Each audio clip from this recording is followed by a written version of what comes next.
यहाँ पे लोग हाथ लगाते हैं कि देखिए सांस चल रहा है कि डॉक्टर आला लगा के यहाँ देखता है। परमेश्वर ने अय्यूब से बात किया और इस बात को बोला है क्योंकि अब तक मेरी सांस बराबर आती है, अभी तक तो हमारी सांस चल रही है, हम उस परमेश्वर को धन्यवाद दे सकते हैं। क्यों कि हे परमेश्वर, मैं कुछ भी नहीं हूं, तूने मुझे सांस लेने के लिए आज का जीवन दिया, तुमने मुझे ये सांस लेने के लिए आज का जीवन दिया है, धन्यवाद प्रभु। लिखा है परमेश्वर का आत्मा मेरे नथनों में बना है। परमेश्वर का आत्मा हमारे अंदर बना हुआ है। यह परमेश्वर ने जो हमें जिंदगी दिया है। मनुष्य क्या है परमेश्वर के सामने, इसका जवाब दो। आदम को परमेश्वर ने अदन की वाटिका फ्री में दे दिया, लो इस वाटिका में रहो, इसमें अपना जीवन बिताओ, इसका देख रेख करो, ये वाटिका तुम्हारी है।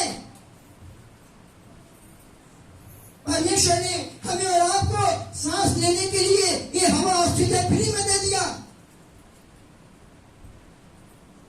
आप पूछिए जाकर उन लोगों से जो अभी इस समय हॉस्पिटल में पड़े हुए हैं, ऑक्सीजन पे लगे हुए हैं, आप उनसे पूछिए, उन मनुष्यों से पूछिए उनके जीवन में कितना कष्ट है। हम उनके बारे में सोचते नहीं है, हम तो अपने जीवन को। तो परमेश्वर आज पूछ रहा है आप क्या हो, अपना बताओ, अपना प्रमाण पत्र दो कि आप क्या हो परमेश्वर के सामने। अय्यूब के बारे में आप पढ़े होंगे, अय्यूब को जब 7 बेटा 3 बेटी, एक दिन में डेथ हो गया, एक दिन में 7 बेटा और 3 बेटी का डेथ हो गया। लोगों ने कहा हे अय्यूब तेरा परमेश्वर कहाँ है, हे अय्यूब तेरा परमेश्वर कहाँ है। और जब आप पढ़ेंगे लिखा है लोग घर में खाना खा रहे थे और अचानक धूलों लाया, घर गिर गया, 10 लोग मर गए। अय्यूब नहीं मरा। अय्यूब कह रहा है परमेश्वर ने दिया, परमेश्वर ने लिया, मैं धन्यवाद करूंगी, मैं तो जिंदा हूँ। मुझे उस दुख से कोई वो नहीं है, लेकिन मैं धन्यवाद करूंगा कि परमेश्वर ने मेरे नथनों में सांस फूंका, मैं तो जिंदा हूं। मैं उस परमेश्वर को धन्यवाद दूंगा। ये अय्यूब कहता था। आगे पढ़ेंगे यशायाह नबी क्या कहता है 2:22, इसलिए तुम मनुष्यों से परे रहो जिसकी श्वास उसके नथनों में है, क्योंकि उसका मूल्य है ही क्या। यहाँ पे 2:22 में लिखा हुआ है इसलिए तुम मनुष्यों से परे रहो जिसकी श्वास उसके नथनों में है, क्योंकि उसका मूल्य है ही क्या। लेकिन हम तुलना किसे करते हैं, अच्छा तुम करोड़पति हो, हम भी तुमको करके दिखाएंगे। अरे उससे क्या तुलना कर रहे हो, अच्छा वो अपाची खरीदा हुआ है, हाँ तो 4 पहिए वाला खरीद दिखाएंगे, क्या तुलना कर रहे हो। अच्छा उसको नौकरी मिल गई है, अब मैं भी कुछ करके दिखाऊंगा। परमेश्वर कह रहा है तुम परमेश्वर के सामने अपने आप को रख कर देखो कि तुम हो क्या, तुम्हारी पहचान क्या है परमेश्वर के सामने। क्यों उस मनुष्य से तुलना कर रहे हो,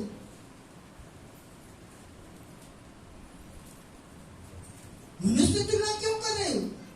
और यहाँ पे लिखा हुआ है कि क्योंकि उसका मूल्य है ही क्या परमेश्वर के सामने। अभी हम लोग सुबह कुछ बातचीत कर रहे थे ना, वो वचन लिखा था कि जिसके पास है उसे और दिया जाएगा, और जिसके पास कुछ नहीं है उससे भी प्रभु ले लेगा। और पहले कैसा पूछे भैया आज सुबह में कि हमारे पास कुछ है ही नहीं तो प्रभु का ले लेगा। आप सोचिएगा, हम बताएंगे नहीं, नहीं तो मत बोलिए सुबह में कि तुम्हारे पास है तो और दिया जाएगा। ध्यान से सुनिएगा, क्या बोले, तुम्हारे पास है तो और दिया जाएगा, और जिसके पास कुछ नहीं है उससे और ले लेंगे। आप प्रार्थना करिएगा प्रभु मेरे में जो कुछ नहीं है तो क्यों ले लोगे, क्या है वो आपको बताएगा। हालेलुया। यहाँ पे लिखा हुआ है तुम्हारा मूल्य क्या है परमेश्वर के सामने बताओ।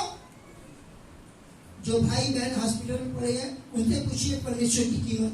तो मालूम है रात दिन कह रहे हैं, हे प्रभु, हे ईश्वर, हे प्रभु, मुझे यहाँ से निकाल दे। मैं हॉस्पिटल के बेड में पड़ा हूँ, मुझे ऑक्सीजन लगा हुआ है, मेरी हड्डी टूटी हुई है, मेरे वातड़ी का ऑपरेशन हुआ है, किडनी का ऑपरेशन, बहुत सारे हॉस्पिटल में ऐसे पड़े हुए हैं जिसके बाद गिनती नहीं हमारे और आपके पास है। लेकिन हमें धन्यवाद देना चाहिए, हे परमेश्वर, तूने मुझे जीवन दिया जो मैं आज आपको सामने बैठकर तेरी महिमा कर रहा हूं। ये हमारी औकात है। हमें परमेश्वर ने इस बात को बोला, तुम मूल्य मत देखो, कीमत मत देखो, तुम्हारी कीमत क्या है? कुछ भी नहीं है। प्रभु के सामने है क्या? कुछ है?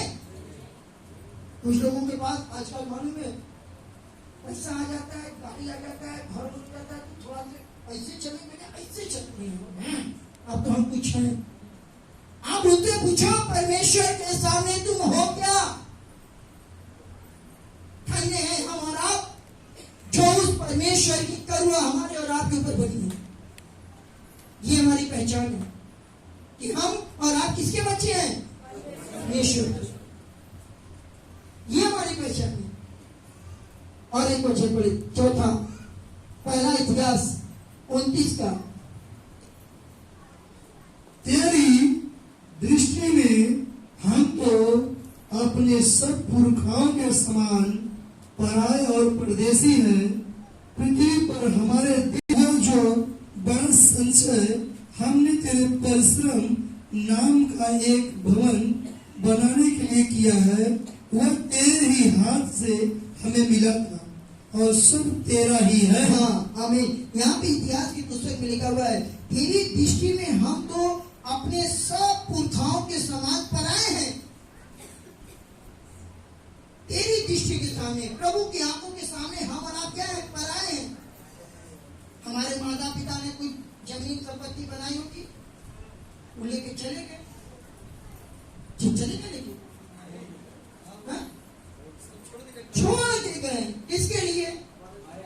अपने बच्चों के लिए, एक किसी पड़ोसी के लिए। आप जो संपत्ति बना रहे, आप किसके लिए बना रहे? अपने बच्चों के लिए। कह रहे हमारे पुरखा इतना दिन करते चले गए, क्या हम उन पुरखाओं की तरह हैं? कह रहे धन संपत्ति संचय करना या इकट्ठा करना कोई बुरी बात नहीं है, लेकिन बुरी बात तब है जब उसमें आप फंस जाते हो। क्या होते हो? अरे नहीं, पैसा नहीं रहेगा तो कुछ नहीं होगा। अरे नहीं, हम प्रभु करेंगे तो प्रभु हमको खाना दे देगा। का सही कर रहे हो आप, अपनी सोच सही कर रहे हो, गलत नहीं कर रहे हो, क्योंकि आपकी सोच तो नहीं है, आप गलत नहीं हो, आपकी शिक्षाएं सही है, आपका सोच सही है। लेकिन कभी आपने तुलना उस परमेश्वर ने किया कि प्रभु सचमुच मेरा सोच सही है, मेरा विचार सही है, थोड़ा सा हमको बताइए तो। तब वो कहेगा, क्या बात कर रहे हो जी? जब तुम माँ के पेट में थे मैंने तुम्हें बनाया, जैसे तुम बाहर आए हम तुम्हारे पेट की चिंता तो कर दिए थे। आपका जवाब क्या होगा? बंद। उनका हो जाएगा बंद। आप ज्यादातर माता पिता अपने बच्चों के बारे में सोचते हैं ना, बच्चे लोग बड़े होते थे क्या कहते हैं, अरे चुप रहो, हमारे माता पिता हमारे लिए क्या किए? क्या किए तुम्हें मालूम नहीं है तो क्या पड़ोसी को मालूम होगा? आपके माता पिता आपके लिए क्या किए? जो अपने माता पिता को भूल जा रहा है, क्या परमेश्वर को याद रखेगा? उसको तो देख ही नहीं रहा। आप कल्पना करो, चलिए आपके माता पिता 1 साल से 5 साल में आपके जीवन में कुछ नहीं किया है। 5 साल तक तो कमाने, 5 साल के बच्चा कमाने जाता है कहाँ? 10 साल का जाता है नहीं, वो तो गवर्नमेंट की तरफ से ना 18 साल जी, 14-15 साल आपके माता फ्री में खिलाते रहे, आपको फ्री में कपड़ा दे रहे, कुछ नहीं किए। जब आप अपने माता पिता को करे कुछ नहीं किए तो उस परमेश्वर आपके लिए जो किया उसके बारे में क्या सोचोगे? यहाँ पे लिखा हुआ है 15 में, तेरी दृष्टि में हमको अपने सब पुरखाओं के समान पराये और परदेसी हैं, पृथ्वी पर हमारे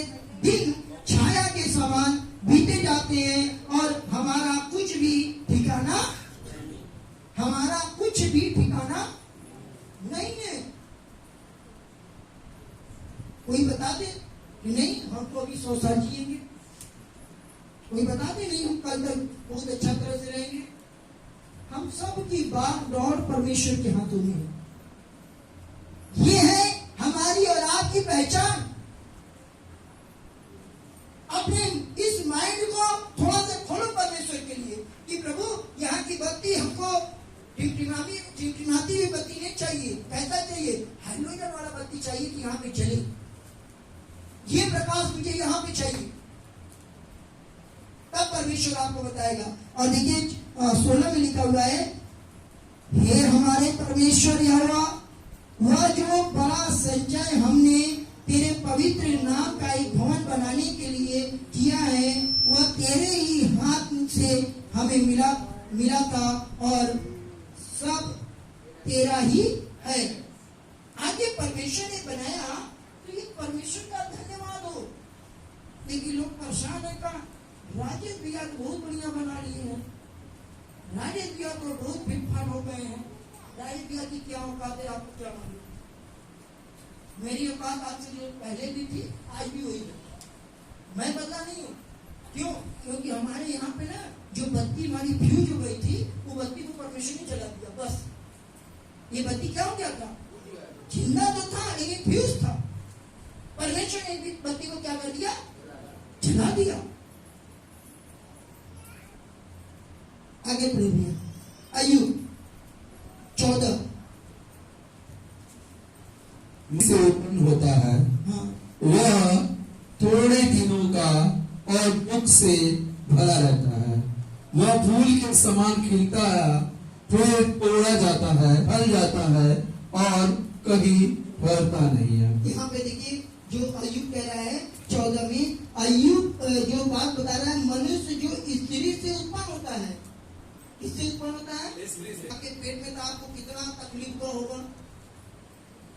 तब इतना में सोचने का क्या जरूरत है? हमारे माँ बाप ने कुछ कर भी नहीं किए, इतना सोच के हम क्या करेंगे? यहाँ पे लिखा हुआ अय्यूब इस बात को बोल रहा है, मनुष्य जो स्त्री से उत्पन्न हुआ वह थोड़े दिनों और दुख से भरा रहता है।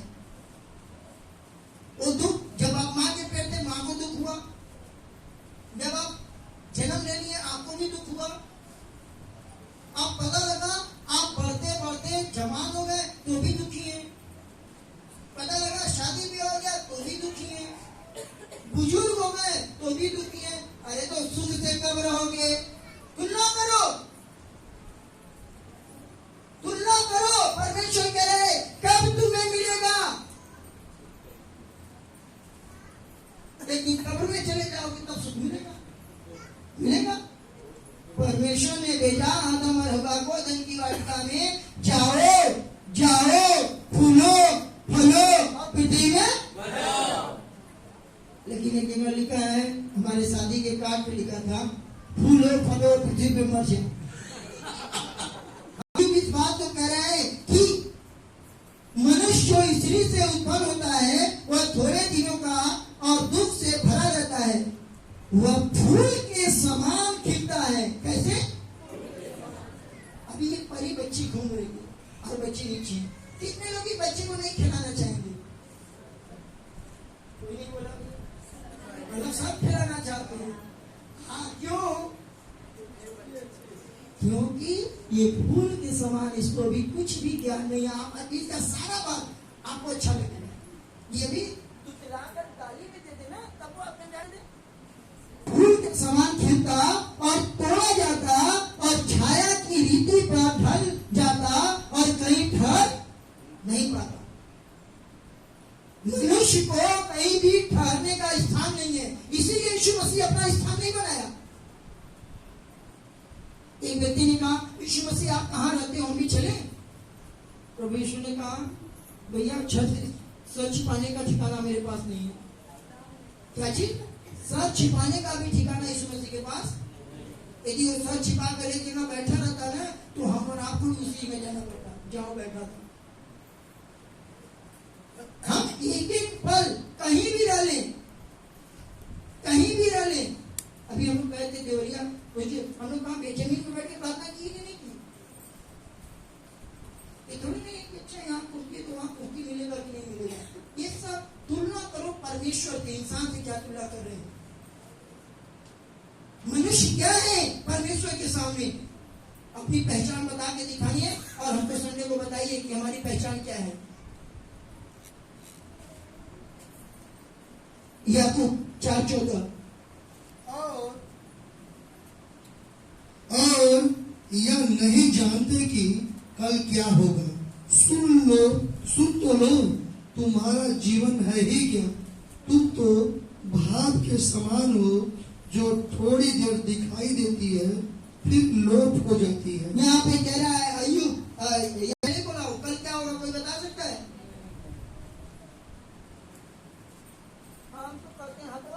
कि और यह नहीं जानते कि कल क्या होगा। सुन तो लो, तुम्हारा जीवन है ही क्या? तुम तो भाप के समान हो, जो थोड़ी देर दिखाई देते हो और फिर क्या हो जाओगे? खाना बनाते हैं ना, जो देखते हैं भाप निकलता है ना, तो दिखाई देता है और आपके आंखों के सामने खत्म हो जाता है। वैसे ही आपका जीवन है। आपका जीवन बहुत कीमती है परमेश्वर की दृष्टि में। परमेश्वर ने कहा फूलो फलो और भर जाओ, ये जीवन को आनंद ले लो। लेकिन हम क्या ले रहे हैं? दुख पे दुख, दुख पे दुख, दुख पे दुख, दुख पे दुख, दुख पे दुख। क्यों? क्योंकि हम हर लोगों से तुलना करना सीख गए हैं। पढ़ाई में तुलना हो रहा है। आपका बच्चा छोटा है, जाते गए देखो स्कूल में टॉप आना चाहे कुछ भी कर लेना। यदि इतना परसेंटेज नहीं आया तो सोच लेना हम क्या कर रहे हैं, क्या सिखा रहे हैं। हमारा परमेश्वर ऐसा नहीं बोला। हमारा परमेश्वर बोला मैं तुम्हें बुद्धि दूंगा, मैं तुम्हें ज्ञान दूंगा, मैं तुम्हें ऊंचा उठाऊंगा, मैं तुम्हें आशीष दूंगा, मैं तुम्हें चंगाई दूंगा, मैं तुम्हें छुटकारा दूंगा, सब दूंगा। हम अपने बच्चों को क्या दे रहे हैं? जबरदस्ती। देखो यदि 5 नंबर भी कम हुआ तो बड़ा दिक्कत होगा, कि चाहे पढ़ाई में हो चाहे किसी काम में। परमेश्वर ऐसा नहीं है। हम कहते हैं देखो हमारे पड़ोसी का बच्चा कोई काम कर दिया, तुम क्या किए हो? तुलना क्यों कर रहे हो? आप ये कहो आपका बच्चा परमेश्वर के लिए बहुत अच्छा है और वो आगे जाएगा।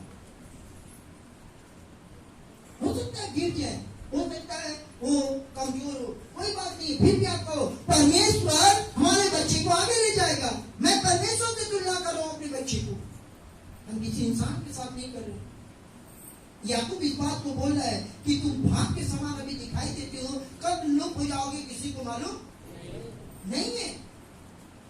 मुझे वो दिन याद है जब हम लोग यहाँ पे प्रेयर कर रहे थे, 3 दिन की फास्टिंग प्रेयर थी और सारे लोग दूसरे दिन प्रार्थना करके चले गए।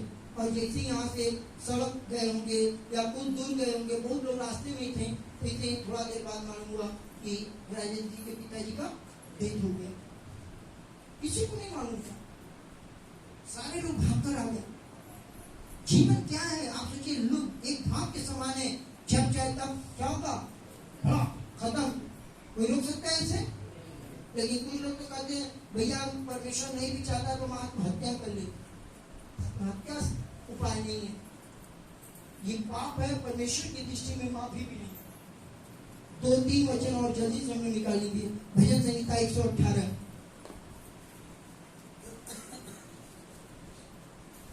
यहोवा मेरी ओर है, मैं न डरूंगा, मनुष्य मेरा क्या कर सकता है। यहोवा मेरी ओर मेरे सहायकों में है, मैं अपने बैरियों पर दृष्टि कर संतुष्ट होऊंगा। यहोवा की शरण लेनी है, मनुष्य पर भरोसा रखने से उत्तम है। बस इसमें 2 बातें मैं आपको बताना चाहूंगा। लिखा है यहोवा मेरी ओर है, मैं न डरूंगा, मनुष्य मेरा क्या कर सकता है। यही लिखा है ना 118 के 6 पद में लिखा है परमेश्वर यदि हमारी ओर है तो मनुष्य हमारा कुछ कर सकता है। अरे नहीं, हम लोग जब प्रभु बने जाते क्या करते हैं, अरे क्या प्रभु हमारे साथ है मतलब काम और कोई भी करते कि नहीं करते। जब बिना जाने आपको इतना घमंड से बोलते थे, अब जब जान गए तो कितना घमंड से बोलना चाहिए। बिना जाने अब आपको नहीं मालूम है कि आपके पैंट में गलत पैसा है, और अचानक आप अपने घर पे जाए और कोई आपके बहुत अच्छे मित्र या कोई आपका बहुत अच्छा रिश्तेदार आए और खूब मोट का गड्डी आपके छिपवा में डाल दी, आप क्या कहेंगे? कोई बोला ही नहीं, न चाहिए। हाँ? क्यों खुश हो जाएंगे? क्योंकि आप हो गया है, तब खुश हो जाएंगे। लेकिन आपके साथ यदि परमेश्वर हो जाएगा तो कितना खुश होने की जरूरत है? बोलिए। हाँ? जिंदगी भर खुश रहेंगे। यहाँ पे भजन संहिता में कहता है, यहोवा मेरी ओर है, मैं न डरूंगा, मनुष्य मेरा क्या कर सकता है। और 8 में लिखा है, यहोवा की शरण लेनी मनुष्यों पर भरोसा करने से उत्तम है। मनुष्यों पर भरोसा करने से उत्तम है।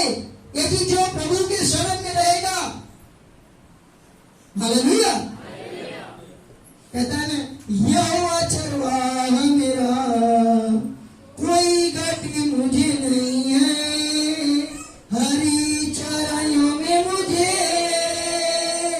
स्नेह से चराता है। प्रभु हमारा चरवाहा है। आगे पढ़े भैया, भजन संहिता 146 का 3। परमेश्वर कह रहे कि यहोवा की शरण लेनी मनुष्यों पर भरोसा करने से उत्तम है। और आदमियों पर भरोसा मत करो जो आपको कहे कि 11 महीना उद्धार नहीं होगा, 12वें महीने में तुम्हारा उद्धार हो जाएगा। आज बहुत सारे मसीह वाले की कहा कि मैं आपको बता दूं, वो 11 महीना सोए रहते। शांति दाता हूँ, तू कौन है जो मरने वाले मनुष्य से और घास के समान मुरझाने वाले आदमी से डरता है? समझ में आ रहा है? ध्यान से सुनिएगा। कह रहा है यहाँ पे मैं ही हाँ तेरा शांति दाता हूँ। कौन शांति दाता है? मैं ही तेरा शांति दाता हूँ। परमेश्वर ही शांति दाता है। आप जानते हैं जब किसी के घर में गरीब, तू कौन है? हाँ तू कौन है बताइए, आप कौन हो? बताओ, अपना पहचान देना सीखो। हम कहेंगे हम तो प्रभु राजेश कुमार हैं और हम आपके सबसे बढ़िया दास है, सबसे बढ़िया सेवक है। प्रभु कहेगा हम तुमको नहीं पहचानते हो। क्यों? क्योंकि तुम भी मनुष्य की तुलना करो। हम आज तक भी आप किसी पास्टर की तुलना नहीं किए, न किसी जज की तुलना किए, न किसी विश्वासी की तुलना की। ये मुझे कौन सिखाया? प्रभु यीशु। मैं सबसे बड़ी भीड़ 1 लाख कौन है जो मरने वाले मनुष्य थे और घास के समान